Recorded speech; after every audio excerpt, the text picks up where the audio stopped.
Rock city AG சபை வழங்கும்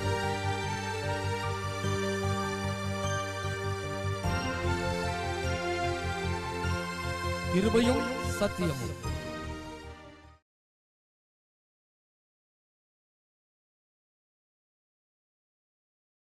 தடை செய்யும் ஆவியானவர் என்கிற தலைப்பிலே நாம் தேவனுடைய வார்த்தையை பார்க்க போகிறோம். அப்போஸ்தலர் 16ஆம் அதிகாரம் 6ஆம் வசனத்தை வாசிக்கும் போது, அவர்கள் பெரிகையா கலாத்தியா நாடுகளை கடந்து போன போது ஆசியாவிலே வசனத்தை சொல்லாதபடிக்கு பரிசுத்த ஆவியினாலே தடை பண்ணப்பட்டு ஆசியாவிலே வசனத்தை சொல்லாதபடிக்கு பரிசுத்த ஆவியினாலே தடை பண்ணப்பட்டு. அப்போஸ்தலனாகிய பவுல் ஊழியத்தை குறித்து நமக்கு தெளிவாக தெரியும்.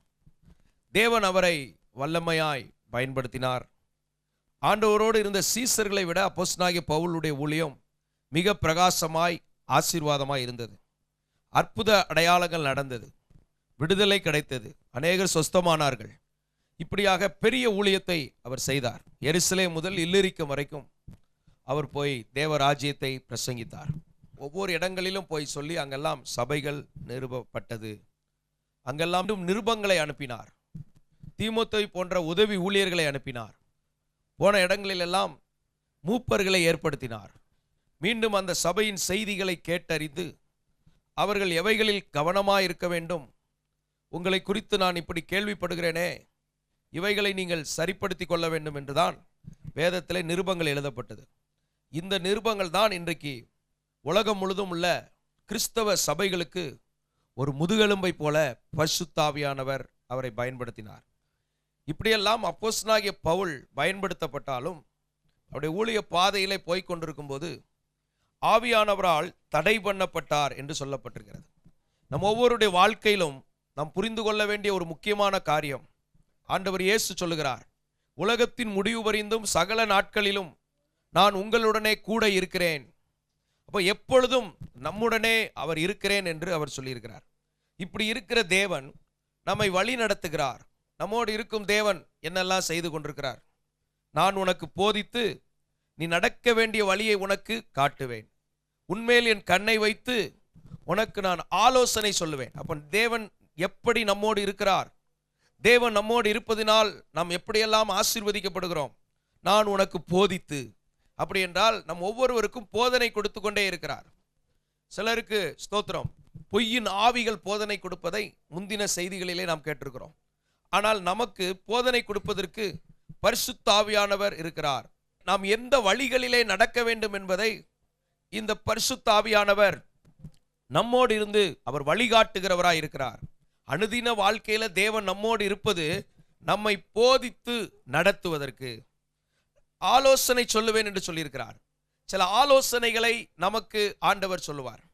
அப்போஸ்தலனாகிய பவுல் சில ஆலோசனைகளை சொல்லும்போது தீமோத்தேயு குறித்து சொல்லுகிறார், உனக்கு அடிக்கடி நேரிடுகிற அந்த பலவீனத்திற்காக கொஞ்சம் திராட்சை ரசத்தை கூட்டிக்கொள், உன்னை ஹீல் பண்ணக்கூடியவைகளை நீ எடுத்துக்கொள், உன் உணவு முறைகளை மாற்றிக்கொள் என்கிற ஆலோசனை. உன் கண்களுக்கு களிக்கம் போட வேண்டும் என்று ஆலோசனை சொல்லுகிறேன் என்று வேதம் சொல்லுகிறது. அப்போ இப்படிப்பட்ட சில ஆலோசனைகளை கர்த்தர் நமக்கு கொடுக்கிறார். சங்கீதக்காரன் சொல்கிறார், எனக்கு ஆலோசனை தந்த கர்த்தரை நான் துதிப்பேன். அப்படி என்றால் நம்மோடு இருக்கிற தேவன் நமக்கு ஆலோசனை கொடுக்கிறார். அவருடைய ஆலோசனைகளில் நாம் நடக்க வேண்டும். அவர் ஆலோசனை கர்த்தர், அவர் ஆலோசனைகளில் ஆச்சரியமானவர். தேவன் நம்மோடு இருப்பதினாலே ஸ்தோத்திரம், அவர் நமக்கு பாதுகாப்பாக இருக்கிறார். உன்னை காக்கும்படிக்கும் நான் உன்னோடு இருக்கிறேன் என்று சொல்லுகிறார். அப்போ நம்ம கூட இருக்கிற தேவன் நம்மை பாதுகாக்கிறவராய் நம்மோடு இருக்கிறார். எப்படி பாதுகாப்பேன் என்று சொல்லுகிறார்? கண்மணியை போல. நான் பலமுறை பார்த்திருக்கிறேன் என்னுடைய அனுதின வாழ்க்கையில. திடீரென்று எழுந்து புறப்பட்டு போவேன், எங்கள் வீட்டுக்கு யாராவது வருவாங்க. நல்ல நித்திரையில் இருக்கும்போது திடீரென்று ஃபோனை எடுக்க ஒரு உந்துதல் வரும். ஃபோனை எடுக்கும்போது ஃபோனில் பெல் வரும். ஸ்தோத்திரம். இந்த இடத்திற்கு போகணும்னு ஒரு ஏவுதல் இருக்கும்போது ஆண்டவர் அங்கே கரெக்டாக தேவை உள்ள இடத்துக்கு ஆண்டவர் நடத்துவதை நான் பார்த்திருக்கிறேன். இப்படி பல விதங்களில் கர்த்தர் நம்மை நடத்துவார். அவர் நம்மோடு இருக்கிறார். ஹல்லேலூயா. நம்மோடு தேவன் இருப்பது பெரிய ஒரு பாக்கியம். ஸ்தோத்திரம். இந்த உலகத்தை நாம் ஜெயிக்க முடியும். நமக்கு இருக்கிற பிரச்சனைகளை நாம் ஜெயிக்க முடியும். பாவ சோதனைகளை நாம் மேற்கொள்ள முடியும். எனவே கர்த்தர் என்னோடு இருக்கிறார், அவர் என்னை கைவிட மாட்டார். அதனால தான் ஆண்டவர் யோசுவாவை பார்த்து சொல்லுகிறார், யோசுவாவே நீ பயப்பட வேண்டாம், நான் உன்னோடு இருக்கிறேன். நான் மோசையோடு இருந்தேன் பத்தியா, அப்படி நான் உன்னோடு இருக்கிறேன். அப்போ கர்த்தர் நம்ம கூட எப்படி இருக்கிறார்? மோசையோடு இருந்தது போல கர்த்தர் என்னோடு இருக்கிறார். மோசையோடு கர்த்தர் எப்படி இருந்தார்? அவனை அழைத்தார். அவனை அழைத்து நான் உன் கூட எப்படி இருப்பேன்னு சொல்லி காண்பித்தார். மோசே ஆடு மேய்த்து கொண்டிருந்த அந்த கோலை கையில வைத்திருந்தான். அந்த கோலை கீழே போடுன்னு சொன்ன போது அது சர்ப்பமாய் மாறினது. இந்த மாதிரி நீ அற்புதங்களை செய்வாய் அப்படின்னு சொன்னார். அப்ப நம்மோடு இருக்கிற தேவன் நம்மை கொண்டு அற்புதங்களை செய்வதற்கு அவர் விரும்புகிறார். ஸ்தோத்திரம். உன் கையை உன் பையில போடுன்னு சொன்னார். திரும்ப கையை எடுத்து பார்த்தா அது குஷ்டரோகமாய் மாறினது. திரும்ப கையை பையில போட சொன்னாரு, அது சுகமானது. அப்படி என்றால் நம்மை கொண்டு கர்த்தர் அநேகரை சுகமாக்குவார். இன்றைக்கும் கர்த்தர் நம்ம கூட இருக்கிறார். நமக்காக கர்த்தர் வழக்காடுவார். நமக்காக கர்த்தர் யுத்தம் பண்ணுவார். நமக்கு முன் செல்லுவார். நமக்கு முன்னே சென்று கோணலானவைகளை செவ்வையாக்குவார். சோத்திரம். நமக்கு முன்பாக இருக்கிற தடைகளை அவர் மாற்றுவார். மோசையோடு இருந்து சிவந்த சமுத்திரத்தை பிளந்து கொடுத்தார். தாகம் ஏற்பட்ட போது கண்மலையிலிருந்து தண்ணீரை வரப்பண்ணினார். சோத்திரம். கண்மலையை அடித்த போது தண்ணீர் புறப்பட்டது. கண்மலையோடு பேசின போது தண்ணீர் புறப்பட்டது. நம்மோடு இருக்கிற ஆண்டவர் நாம் பேசுவதற்கு பதில் கொடுக்கிறார். ஒரு விசை அவர் நமக்காக அடிக்கப்பட்டார். நம்முடைய தண்டனைகள் எல்லாம் அவர் மேல் வந்தபடினால் நம்மேல் இருந்த தண்டனைகள் மாற்றப்பட்டிருக்கிறது. இந்த வார்த்தைகளை கேட்கிற உங்களோடு பரிசுத்த ஆவியானவர் சொல்லுகிறார், உன்மேல் இருந்த தண்டனைகள் மாற்றப்பட்டிருக்கிறது. 2000 ஆண்டுகளுக்கு முன்பதாக உனக்காக சிலுவையிலே மரித்த அந்த இயேசு, அவரை நீ விசுவாசிப்பாய் என்றால் உன்மேல் இருக்கிற தண்டனைகள் இந்த நொடி பொழுதிலே அது உன்னை விட்டு விலகும். ஒரு புது வாழ்க்கையை கர்த்தர் உனக்கு தருவார். ஆண்டவருடைய நாமம் மகிமைப்படுவதாக. அவர்களோடு கூட சென்ற கண்மலை என்று வேதத்திலே சொல்லப்பட்டிருக்கிறது. ஒரு மலையே உங்கூட வருது. மலையை போல கர்த்தர் நம்மோடு வந்து கொண்டிருக்கிறார். நம்ம போகிற வழிகளிலே நம்மை போஷிக்கிறவராய் நமக்கு இருக்கிறார். போஷிப்பவர் நீரே. ஸ்தோத்திரம். ஆகாரம் தருபவரை துதியுங்கள் என்று 136ஆம் சங்கீதத்திலே அங்கே சொல்லப்படும். ஆகாரம் தருபவர், ஒருவராய் பெரிய அதிசயங்களை செய்பவர். ஸ்தோத்திரம். பல ராஜாக்களை அழித்தவர், எதிராய் வருகிற சத்துருக்களை அழிக்கிறவராய் இருப்பார். உன் சத்துருக்களுக்கு நான் சத்துருவாய் இருப்பேன் என்று ஆண்டவர் சொல்லியிருக்கிறார். கர்த்தர் என்ன என் கூட இருந்து எனக்கு என்ன பிரயோஜனம் என்பது போல சிலர் கேட்கலாம். இதெல்லாம் கர்த்தர் நம்மோடு இருந்து செய்து கொண்டிருக்கிறார். விசுவாசிக்கிறீங்களா?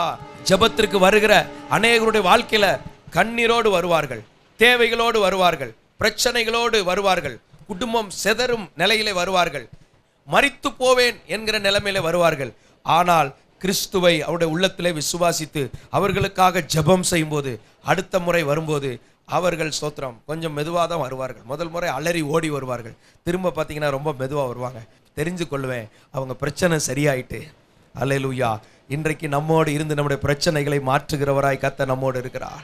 அல்லேலூயா. சோதரி, இன்னைக்கு ஆண்டவர் நம்ம வாழ்க்கையில நம்ம கூட இருந்து அற்புதம் செய்கிறவராய் இருக்கிறார். அல்லேலூயா. இன்றைக்கும் பரிசுத்த ஆவியானவர் நம்மோடு இருக்கிறார். சோதரி, எந்த ஒரு சூழ்நிலைமை நெருக்கம் வந்தாலும் அவர் எனக்கு உதவியாய் இருப்பார். எத்தனை பேர் அதை விசுவாசிக்கிறீங்க? எந்த ஆபத்து வந்தாலும் சரி, ஸ்தோத்திரம். சில வேளைகளில் நம்ம அவிசுவாசத்தை கடிந்து கொள்வார், ஆனாலும் நமக்கு உதவி செய்வார். ஸ்தோத்திரம். சத்துரு சோதித்திட தேவ உத்தரவோடு வருவானா, ஆனாலும் இயேசு கைவிட மாட்டார். அவர் நம்மை ரட்சிக்கிறவராய் இருக்கிறார். இயேசு ரட்சிக்கிறவராய் இருக்கிறார். இயேசு குணமாக்குகிறவராய் இருக்கிறார். இயேசு விடுவிக்கிறவராய் இருக்கிறார். அவர் அற்புதம் செய்கிறவராய் இருக்கிறார். இன்றைக்கும் அவர் நம்மோடு இருக்கிறார். இந்த வாழ்க்கை தான் ஒரு பாக்கியமான வாழ்க்கை. இதுதான் அற்புதமான ஒரு வாழ்க்கை. இதுதான் ஆசீர்வதிக்கப்பட்ட ஒரு வாழ்க்கை. இதுதான் தேவ பிள்ளைக்குரிய ஒரு வாழ்க்கை. இதுதான் உலகத்துல ஸ்தோத்திரம் தேவன் நமக்கு வைத்திருக்கிற பெரிய ஒரு ஆசீர்வாதம். சிலர் பரலோகத்துல நாம் வாழ்வேன் ஆண்டவரோட, அது ஒரு பாக்கியம். இன்னைக்கும் அவர் நம்ம கூட தான் இருக்கிறார். ஹல்லேலூயா. ஸ்தோத்திரம். ஆண்டவருக்கு மகிமை உண்டாவதாக. சில நேரம் அவர் தம்முடைய ஊழியக்காரர்களை கொண்டு பேசுகிறார். அவர் ஆலோசனை கொடுக்கிறார். அப்படியே கர்த்தர் சுதந்தரிக்க வைத்தார், ஜெயத்தை கொடுத்தார், எரிகோ கோட்டையை உடைத்தார், தடைகள் எல்லாம் மாத்தினார். இன்றைக்கும் நம்மோடு கர்த்தர் இருக்கிறார். சொல்லிக்கொண்டே போகலாம். நான் தனித்திருக்கிறேன், எனக்கு உதவி இல்லை, எனக்கு உதவுவார் இல்லை, நான் அனாதை போல் இருக்கிறேன் என்று நீங்கள் சொல்ல வேண்டாம். அனாதி தேவன் உங்களுக்கு அடைக்கலமா இருக்கிறார். ஸ்தோத்திரம். அனாதியா என்றென்றைக்கும் இருக்கிறவருக்கு தான் அனாதி தேவன் அவர். ஸ்தோத்திரம். அவர் நித்தியமானவர். அவர் என்னோடு இருக்கிறார். இப்போ உங்களுக்கு உங்க வாழ்க்கையில மனிதர்களால் கூடாததை கர்த்தர் உங்களுக்கு செய்வார். இன்னைக்கு இந்த வார்த்தையை கேட்கிற உங்களோட கர்த்தர் பேசுகிறார். ஆவியானுடைய வார்த்தை இந்த வாரத்திலே செய்வார். ஆமென். ஸ்தோத்திரம். ஒரு 7 நாள்ல ஒரு அற்புதம் நடக்கும். விசுவாசிக்கீங்களா? ஸ்தோத்திரம். இன்னைக்கே கூட நடக்கும். ஆனா உங்க விசுவாசத்தை கொஞ்சம் நான் தூண்டி விடுறேன், அவ்வளவுதான். ஸ்தோத்திரம். நீங்க எதிர்பாருங்க. அன்னுதினமும் என்னோட இருக்கிறவர் யாருன்னு நினைச்சீங்கன்னா அவருடைய கிரியைகளை நான் பார்க்க முடியும். அல்லேலூயா. என் வாழ்க்கைக்கு வர வேண்டிய நன்மை வரும். என் குடும்பத்திற்கு வர வேண்டிய நன்மை வரும். அல்லேலூயா. இப்படி கர்த்தர் சகல நன்மைகளை நமக்கு செய்ய போதுமானவராய் இருக்கிறார். ஸ்தோத்திரம். அப்ப பரிசுத்த ஆவியானவர் நம்ம வாழ்க்கையில அவர் நம்மோடு இருந்து நம்மை நடத்துகிறவராய் இருக்கிறார், நம்மை பாதுகாக்கிறவராய் இருக்கிறார், நம்மை ஸ்தோத்திரம் வழி நடத்துகிறவராய் இருக்கிறார். இப்படி எல்லாம் தேவன் நிறைய காரியங்களை செய்தாலும் இன்னைக்கு பேச போற தலைப்பெண்ணா தடை செய்யும் கர்த்தர். சில காரியங்களை கர்த்தர் தடை செய்திருக்கிறார். அதுல இங்க அப்போஸ்தலனாகிய பவுலுடைய ஊழியத்துல நிறைய காரியங்கள் நடந்தாலும் ஆண்டவர் நீ ஆசியாவிலே போய் சொல்ல வேண்டாம், ஊழியம் செய்ய வேண்டாம். சில வேளைகள்ல கர்த்தர் நம்மை தடை செய்வதை நாம் உணர வேண்டும். வாகனத்துல வேகமா போறோம், போகும்போது சில இடத்துல சிக்னல் இருக்குது, கிரீன் சிக்னல் இருக்குது, எல்லோ இருக்குது, ரெட்டு. ரெட் வந்துச்சுன்னா என்ன ரொம்ப வேகமா போகணும்னு அர்த்தமா? அந்த ரெட் சிக்னல் வந்தோன்னு நிப்பாட்டிடுறோம். இப்போ கர்த்தர் தடை செய்யும் காரியம் என்ன என்பதை குறித்த ஒரு விழிப்புணர்வு வேண்டும். முதலாவது, என் வாழ்க்கையில கர்த்தர் தடை செய்கிற காரியம் என்ன, இதை நாம் பரிசோதித்து பார்க்க வேண்டும். கர்த்தர் என்னை எதிலே தடுத்து நான் எதை தாண்டி போனேன், அங்க சிக்கல் வந்துடும். ஆண்டவர் நினிவேக்கு போ சொல்லி அவன் ஸ்தோத்திரம் தர்சீசுக்கு போனான் யோனா. அங்க பிரச்சனை வந்துச்சா இல்லையா? இந்த டிராவல் முழுவதும் ஏண்டா போனேங்கிற மாதிரி ஆயிப்போச்சு. அப்போ கர்த்தர் சொல்ற காரியத்தை செய்யலைன்னா அங்க பிரச்சனை. நம்ம வாழ்க்கையில தேவன் தடுத்த காரியங்கள் என்ன, தேவன் தடை செய்யும் காரியத்தை செய்ய துடிக்கிற அந்த ஆவி, அந்த இருதயம் பிசாசு கொண்டு வருகிறான். அதனால கர்த்தர் தடுக்கிற காரியங்கள் எவைகள் என்பதில் தேவ பிள்ளைகள் எச்சரிக்கையா இருக்க வேண்டும். கடைசி காலங்களிலே கர்த்தர் நம்மோடு இருக்கிறார். சில காரியங்களை கர்த்தர் தடை செய்வார். கர்த்தர் தடை செய்த காரியத்தில் நாம் மிகவும் எச்சரிக்கை உள்ளவர்களாக இருக்க வேண்டும். தேவன் தடுத்த காரியங்கள், தேவன் தடுக்கும் காரியங்கள், தேவன் பல காரியங்களை நம்முடைய வாழ்க்கையில தடை செய்வார். பாலாக் உம்மை கனம் பண்ணுவேன் என்று சொன்னபோது பிழையாம் ஆண்டவரிடத்தில் விசாரித்தார். அப்புறம் நான் வரமாட்டேனாரு, திரும்ப புறப்பட்டு போனார். அப்போ அந்த வசனத்துல வருது பின்னால, கர்த்தர் தடுத்தார், நீர் கனமடையாதபடி தடுத்தார். கர்த்தர் நம்மை கனப்படுத்துவார்.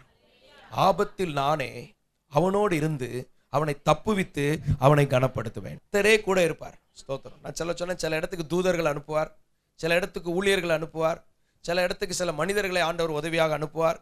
ஆனால் சில ஆபத்துகள் வரும்போது கர்த்தரே கூட இருந்து தப்புவித்து கனப்படுத்துவார்.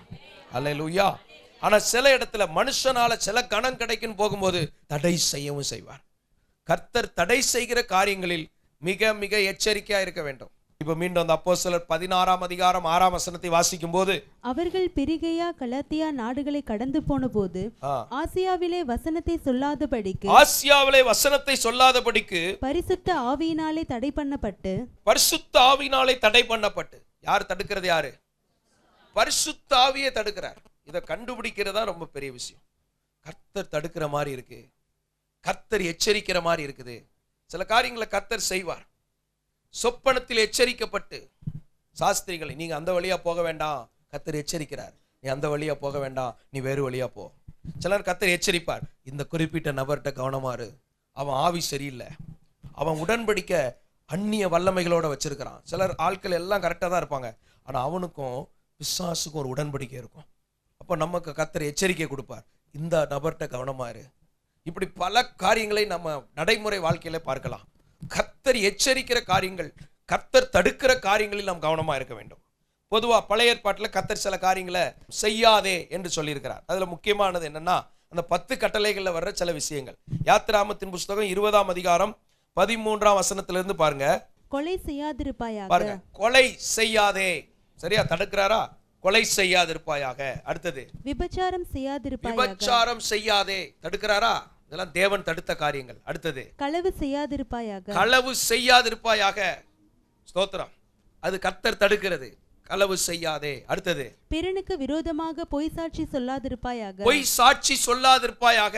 பொய்யான ஒன்ன இவன் செஞ்சான் அப்படின்னு நீ சாட்சி சொல்லாதிருப்பாயாக. இதெல்லாம் தேவன் தடுத்த காரியங்கள். அடுத்தது பிறனுடைய வீட்டை இச்சியாதிருப்பாயாக. பிறனுடைய வீட்டை இச்சியாதிருப்பாயாக. தனக்கு இது வரும் தெரிஞ்ச இன்னொருத்தருடையது, அதை இச்சியாதிருப்பாயாக சொல்லணும். ஸ்தோத்திரம். இப்போ நான் வாடகை வீட்டில் இருக்கோம், நாங்கள் லீஸுக்கு இருக்கிறோம், நாங்கள் இது சொந்தமாக கட்டி இருக்கிறோம் அப்படின்னு சொல்லணுமே தவிர பிறனுடைய வீட்டை இச்சியாதிருப்பாயாக. அப்புறம் பிறனுடைய மனைவியையும் அவனுடைய வேலைக்காரனையும் ஸ்தோத்திரம் இச்சியாதே. இன்னொரு வீட்டில் ஒரு ஆள் நல்லா வேலை செய்துனா உனக்கு நான் 500 ரூபா கூட தரேன், எங்க வீட்டுக்கு வேலைக்கு வந்துருன்னா அது வந்து அடுத்த வீட்டு வேலைக்காரங்களை இச்சிப்பது. எங்க 500 ரூபா கூட கிடைக்குங்கிற மாதிரி இருக்காம, கர்த்தர் என்ன எங்க வேலைக்கு வச்சிருக்கிறாரோ அங்க வேலை செய்யுங்க, நீங்க ஆசீர்வாதமா இருப்பீங்க. அல்லேலூயா. பணம் நமக்கு தேவன் கிடையாது, கர்த்தர் என்ன வைத்த இடத்துல நான் இருப்பேன், அதான் எனக்கு ஆசீர்வாதம். அல்லேலூயா. பணத்தை குறித்து வேதம் என்ன சொல்லுது? பண ஆசை எல்லா தீமைக்கும் வேறாயிருக்கு. பணமானது எல்லாவற்றுக்கும் உதவும். பணத்தினால பிரச்சனைகள் இருக்குது. கர்த்தருடைய ஆசீர்வாதமே ஐஸ்வர்யத்தை தரும். அப்போ கர்த்தர் தடுத்த காரியங்கள் இவைகளெல்லாம் பழைய ஏற்பாட்டிலே பொதுவான காரியங்களா இருக்கிறது. இந்த அடிப்படையில் தான் வேத புத்தகங்கள் வந்திருக்கிறது. இது கர்த்தரே தம்முடைய கையினால் எழுதி கொடுத்தது. மோசேக்கு எழுதி கொடுத்தார், அவர் அதை கீழே போட்டு உடைச்சிட்டார். மனுஷங்க நடந்ததை பார்த்தா இங்க இப்படி சொல்லியிருக்கு, இவன் சின்ன விஷயத்துக்கே தடுமாறிட்டு கிடக்கானோன்னு எரிச்சலாகி கீழே போட்டார். ஆனால் திரும்பவும் கர்த்தர் கொண்டு வந்து திரும்பவும் எழுதி கொடுக்கிறார். அல்லேலூயா. மனுஷன் உடைத்ததை மீண்டும் கர்த்தர் சப்போர்ட் பண்ணுகிறார். இன்றைக்கு புதிய ஏற்பாட்டு காலத்துல நம்முடைய இருதயத்திலே கர்த்தர் அதை எழுதுகிறார். பழைய ஏற்பாட்டு காலத்துல கற்பலகையில் இருந்ததை மனிதன் கை கொள்ள முடியல. இன்றைக்கு புதிய ஏற்பாட்டு காலத்துல பரிசுத்த ஆவியானவர் தம்முடைய வார்த்தைகளை இருதயத்தில் எழுதுகிறார். நீங்கள் இந்த வார்த்தைகளை கேட்கும் போதே, இந்த செய்திகளை கேட்கும் போதே உங்கள் இருதயங்களில் அது எழுதப்பட்டு கொண்டிருக்கிறது. எனவே அந்த வசனம் ஆவியாய் இருக்கிறது, அது ஜீவனாய் இருக்கிறது, அது நம்மை செயல்பட வைக்கிறது. அந்த ஆவி நமக்குள்ள வந்துடுது. அதனால தான் வசனத்தை கேட்கணும், வசனத்தை தியானிக்கணும், வசனத்தை பத்தி பேசணும், வசனத்தை மனப்பாடம் பண்ணணும், வசனத்துக்குள்ள வாழ்கிறவர்களோடு வாழ வேண்டும். அவர்கள் தான் நமக்கு நண்பர்களா இருக்க வேண்டும். நம்முடைய சுற்றுச்சூழல் மாசுபட்டால் மனிதன் மாசுபடுகிறான். நம்மை சுற்றி இருக்கிறவர்கள் தேவ பக்தி உள்ளவர்களாய் இருக்க வேண்டும். அதிலே நாம் கவனமா இருக்க வேண்டும். சோத்ரம். அடுத்தது, அவனுடைய வேலைக்காரியையும், வேலைக்காரன் வேலைக்காரி, அவனுடைய எருதையும், எருது அவனுடைய கழுதையும். கழுதை பழைய காலங்கள்ல மனுஷனுக்கு என்னெல்லாம் இன்னைக்கு இந்த காலத்துல சொல்ல போனா அடுத்த வீட்டு டிவிஎஸ் 50 ஸ்தோத்திரம், அடுத்த வீட்டு ஹீரோ ஹோண்டா புல்லட்டு ஸ்தோத்திரம், இன்னொரு வீட்டில் உள்ள காரு அப்படின்னு அதை தொட்டு தொட்டு பார்க்க வேண்டியதில்லை. ஸ்தோத்திரம். ஆண்டவருக்கு மகிமை உண்டாவதாக. இன்னொருத்தங்களுக்குரிய எதுவும் எனக்கு வேண்டாம், எனக்கென்று தேவன் தருவார். அதனால தான் ஆபிரகாம் கையை உயர்த்திட்டார். அந்த ராஜா கொடுக்கறது ஒன்றும் வேண்டாம். அவர் சொல்றார், பொருளெல்லாம் நீ எடுத்துட்டு போ, மனிதர்கள்லாம் எனக்கு கொடுத்துரு, பொருளெல்லாம் எடுத்துட்டு போ. இன்னைக்கு உலகம் ரெடியா இருக்குது, பொருளெல்லாம் கொடுக்க ரெடியா இருக்கு. பொருள் கிடைச்சா போதும்னு நினைக்குது உலகம். ஆனா ஆபிரகாம் என்னன்னா, நீ கொடுக்கிற ஒரு பொருள் எனக்கு வேண்டாம், எனக்கு கர்த்தர் கொடுக்கிற பொருள். அல்லேலூயா. கர்த்தர் இருந்து எதிர்பாருங்க, அவர் நமக்கு எல்லாம் தருவார். Praise the Lord. கர்த்தர் நமக்கு தருவார். அப்படி இல்லைன்னா நீங்க யெகோவா ஈரேங்கிற பேரை உச்சரிக்கவே செய்யக்கூடாது. யெகோவா ஈரேன்னா உங்களுக்கு என்ன தேவையோ அந்த தேவைகளை தருவார்னு அர்த்தம். உங்க தேவையை கர்த்தர் சந்திப்பார்னு அர்த்தம். காமராஜர் முதலமைச்சராக இருந்தபோது அந்த ஊருக்காரங்களாம் வீட்டில் தண்ணி பைப்பு போட்டு விட்டாங்க. அவர் பார்த்த உடனே சொன்னாராம், இங்கே எப்படிடா தண்ணி பைப்பு வந்துச்சு? அம்மாவா எடு. எத்தனையோ தாய்மார்கள் தண்ணி பைப்பு இல்லாமல் உட்காந்துருக்காங்க. ஸ்தோத்திரம். மகன் முதலமைச்சராக இருந்தாலும் அந்த சலுகை வேண்டாம், நியாயமாக கிடைக்கிறது எனக்கு கிடைக்கும். நீங்கள் சலுகைகளை எதிர்பார்க்காதீங்க, சர்வ வல்லவரை எதிர்பாருங்க. நமக்கு இன்ன தேவை என்பதை கர்த்தர் அறிந்திருக்கிறார். இன்ன தேவை என்பதை அறிந்து இந்த வாரத்தில் கர்த்தர் கதவுகளை திறப்பார். இன்றைக்கு இந்த வார்த்தையை பேசும்போது ஆவியானவர் என்னோடு பேசுகிறார். சில கதவுகள் திறக்கப்படுவதை நான் பார்க்கிறேன். உங்கள் தேவைகள் உங்களுக்கு சந்திக்கப்படும். அது கர்த்தரால் சந்திக்கப்படும். தேவன் அந்த தேவைகளை சந்திப்பார். விசுவாசம் இருக்குதா? அதனால யார்கிட்டையாவது உதவி கேட்டு ப்ளீஸ் ப்ளீஸ் திரும்ப திரும்ப அந்த நபரையே தேடி டார்ச்சர் பண்ணி அழுது வாங்கினா அது ஆசீர்வாதமா இருக்காது. அதெல்லாம் கொண்டு கொடுத்துட்டு, வேண்டாங்க எனக்கு ஆண்டவர் தர்றது போதும் அப்படின்னு நில்லுங்க. கர்த்தர் ஒருவரையும் வெட்கப்பட்டு போக விட மாட்டார். எல்லா தேவைகளும் சந்திக்கப்பட்டு கர்த்தரை தேடுறவங்க வீட்டில் மிகுந்த பொக்கிஷம் இருக்குமா? நீதிமான் வீட்டில் என்ன இருக்குமா? சொல்லுங்க. என் வீட்டில் மிகுந்த பொக்கிஷம் இருக்கும். எப்படி அது? யெகோவா ஈரே என்னை நடத்துவார், என் தேவைகளை சந்திப்பார், எல்லாம் தருபவர். அடுத்தபடியாக இப்ப கர்த்தர் தடுக்கிற காரியங்கள்லாம் இடையிடையே ஆண்டவர் சொல்ற ஆலோசனைகளை உங்களுக்கு வந்து கொண்டு இருக்குது. தேவைகளை விசேஷமா கர்த்தர் சந்திப்பார். இந்த மாதத்துல உங்களுக்கு எவ்வளவு தேவை இருக்கோ அத்தனையும் கர்த்தர் சந்திப்பார். அப்ப பரிசுத்த ஆவியானவர் தடை செய்கிறதுல எச்சரிக்கையா இருக்கணும். அப்போஸ்தலர் 6ஆம் அதிகாரம் 9ஆம் வசனம் வாசிங்க. அப்பொழுது லிபர்த்தீனார் எண்ணப்பட்டவர்களின் ஆலயத்தை சேர்ந்தவர்களிலும் சிரேனே பட்டணத்தாரிலும் அலெக்சந்திரியா பட்டணத்தாரிலும் சிலிசியா நாட்டாரிலும் ஆசியா தேசத்தாரிலும் சிலர் எழும்பி ஸ்தேவானோடு தர்க்கம் பண்ணினார்கள். ஸ்தேவானுடனே என்ன செஞ்சார்களா? தர்க்கம் பண்ணினார்கள். இது என்னன்னா, ஏன் ஆசியாவுக்கு தடுத்தாருங்கிறதுக்கு ஒரு சில காரணம் கண்டுபிடிக்கணும். கர்த்தர் ஏன் தடுக்கார்? நான் நல்லா இருக்கிறது அவருக்கு பிடிக்கலையா? நீ நல்லா இருக்கிறது பிடிக்கிறதுனால தான் தடுக்கிறார். சில பெற்றோர்கள் பிள்ளைகளை கண்டிக்கிறாங்க, ஏம்மா இதை கவனமாரு, இந்த ஆள்கிட்ட எச்சரிக்கையாரு, இந்த இடத்துக்கு போகாத. ஏன் தடுக்கிறாங்க? பிள்ளைகள் நல்லா இருக்கிறதுக்கு தடுக்காங்களா? ஸ்தோத்திரம். கெட்டு போகிறதுக்கு தடுக்கிறாங்களா? நல்லா இருக்கிறதுக்கு தான் கர்த்தர் தடுப்பார். இப்போ இங்கே என்னன்னா, இந்த ஆசியாவில் உள்ள ஆட்கள் எப்படிப்பட்ட ஆட்களாக இருந்திருக்காங்க பாருங்க. சிலர் எழும்பி தர்க்கம் பண்ணி, எங்க பிரச்சனை இருக்கோ அங்கதான் கர்த்தர் தடுப்பார். ஏரோது பிள்ளையை கொலை செய்ய வகை தேடுகிறான், நீ பிள்ளையை கூப்பிட்டு என்ன செய்ய? எகிப்துக்கு போ. கர்த்தர் தடுக்கிறார்னா உஷார். அதுக்கு 12ஆம் வசனத்துல பாருங்க, ஜனங்களையும் மூப்பரையும் வேத பாரகரையும் எழுப்பிவிட்டு அநேகரை தூண்டி விடுறாங்க. அடுத்தது அவன் மேல் பாய்ந்து அடுத்தது அவனை பிடித்து ஆலோசனை சங்கத்தாருக்கு முன்பாக இழுத்து கொண்டு போய், என்னெல்லாம் வார்த்தையை குறிச்சுக்கிடுங்க. தர்க்கம் பண்ணி, அடுத்தது எழுப்பி விட்டு, அடுத்தது பாய்ந்து, அடுத்தது அவனை பிடித்து இழுத்து கொண்டு போய், அடுத்தது பொய் சாட்சிகள். என்ன சாட்சி? பொய்னா நிறைய எதை இல்லாததெல்லாம் சொல்லணுமோ சொல்லி நம்ப வைக்கிறது.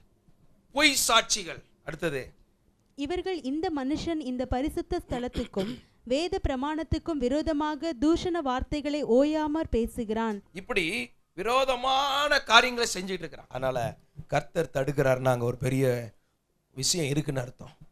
கர்த்தர் தடுக்கிறதுல கவனமா இருங்க. கர்த்தர் தடுக்கிறதுல கவனம் தருவார். எல்லாருக்கும் இந்த இடத்துல ஒரு விழிப்புணர்வு வரட்டும். இன்னைக்கு செய்தியுடைய கான்செப்டே இதான். கர்த்தர் தடுக்கிறாரா? நில்லு. கர்த்தர் தடுக்கிறாரா? எச்சரிக்கையாயிரு. கர்த்தர் தடுக்கிறாரா? கவனமா இருக்கணும். அவ்வளவுதான். அதுக்கு மேல அதை தாண்டக்கூடாது. மட்டும் வா மிஞ்சி வராதே சமுத்திரத்தை சொன்னா நிக்குது. கர்த்தர் சொன்னதுல கவனமா இருக்கணும். கர்த்தர் தடுக்கிறதுல மிகுந்த எச்சரிக்கையை கர்த்தர் தருவாராக. அப்போஸ்தலர் 20ஆம் அதிகாரம் 16ஆம் வசனத்தை வாசிக்கும் போது, பவுல் கூடுமானால் பெந்தெகொஸ்தே பண்டிகை நாளிலே எருசலேமில் இருக்க வேண்டும் என்று தீவிரப்பட்டது நிமித்தம் தான் ஆசியாவிலே காலம் போக்காதபடிக்கு எபேசு பட்டணத்தை கடந்து போக வேண்டும் என்று தீர்மானித்ததினால் மறுநாளிலே சாமதீவு பிடித்து, அந்த ஆசியாவிலே காலம் போக்காதபடினால், ஆசியாவில் இருந்தா என்ன ஆயிரும்? காலம் வீணா போயிடும். இன்னைக்கு நிறைய பேர் இப்படிதான் கர்த்தர் தடுத்த இடத்துல உட்கார்ந்து லைஃபே போச்சு. காலத்தை போக்காதபடி, ஒரு நாளை கூட வீணாக்காதபடி இருக்க கர்த்தர் கிருபை தருவாராக. பிரயோஜனமா இருங்க. ஸ்தோத்திரம். என்னை குறித்த தேவ திட்டம் நிறைவேறணும். இதுக்கு தான் ஆண்டவரோட நம்ம சஞ்சரிக்கணும். அவர் அந்த திட்டத்தை தருவார். இதற்காக நான் தெரிந்து கொண்ட பாத்திரம்ங்கிறார். அதனால தான் கர்த்தர் நம்மளை வேறு பிரித்து கொண்டு வந்திருக்கிறார்.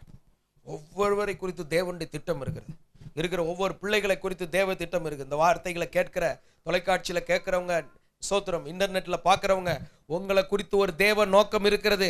அதற்காகத்தான் நீங்கள் பூமியில் இருக்கிறீர்கள். உங்கள் காலங்களை, நேரங்களை சும்மா கழித்து விடாதீர்கள். தேவ சமூகத்திலே காத்திருக்கும் போது கர்த்தர் உங்களை கழுகை போல பலப்படுத்தி உங்களை உன்னத அனுபவத்திலே கொண்டு வருவார். அப்படி என்றால் என்ன? தம்முடைய திட்டத்திற்குள் கர்த்தர் கொண்டு வருவார்.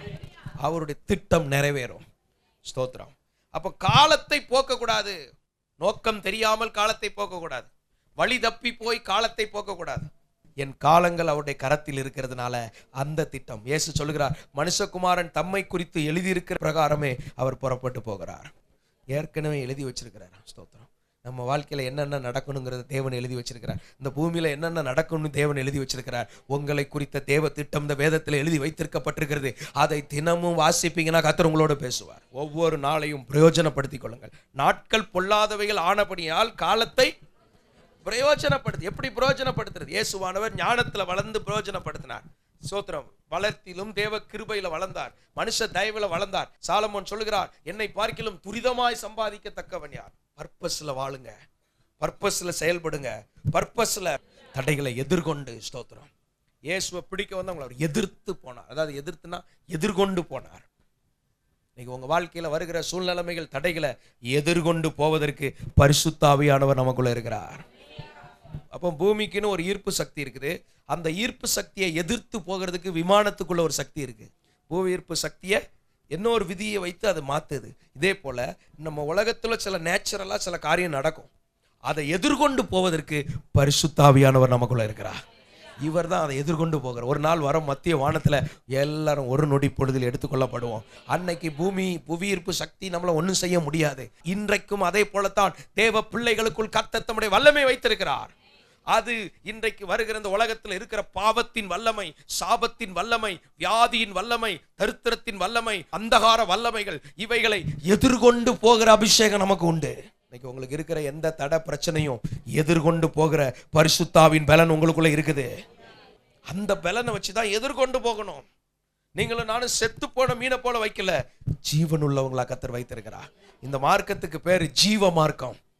ஜீவ மார்க்கத்தை நீர் எனக்கு தெரியப்படுத்தினீர். சங்கீதக்காரன் சொல்லுகிறாரே, ஜீவ மார்க்கம், எதிர்கொண்டு போகிற மார்க்கம், ஜெயிக்கிற மார்க்கம். அவருடைய வழிகளில் நடக்க கர்த்தர் கிருபை செய்வார். சர்வ வல்லவரே, எங்கள் பரலோக தேவனே, நீர் தடுக்கிற காரியங்களில் நாங்கள் எச்சரிக்கையோடு இருந்து வாழ எங்களை காத்துக்கொள்ள கிருபை செய்ய வேண்டும் என்று உம்மை நோக்கி ஜெபிக்கிறோம்.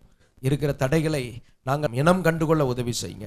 நாங்கள் அவைகளை மீறி போய் சிக்கல்களில் மாட்டிக்கொள்ளாதபடி மிகுந்த ஞானத்தோடு நடக்க கிருபை செய்வீராக. இந்த வார்த்தைகளை கேட்ட எல்லாரையும் ஆசீர்வதிங்க. இது எல்லாருடைய வாழ்க்கையின் ஒரு அஸ்திபாரமாக இருப்பதாக மிகுந்த கவனத்தோடு மீதமுள்ள காலங்களை சரியாய் பயன்படுத்தி கொள்ள, நாட்களை பிரயோஜனப்படுத்தி கொள்ள கிருபை செய்யுங்க. உங்க நாமம் மகிமைப்படட்டும். நீரே ஆசீர்வதிப்பீராக.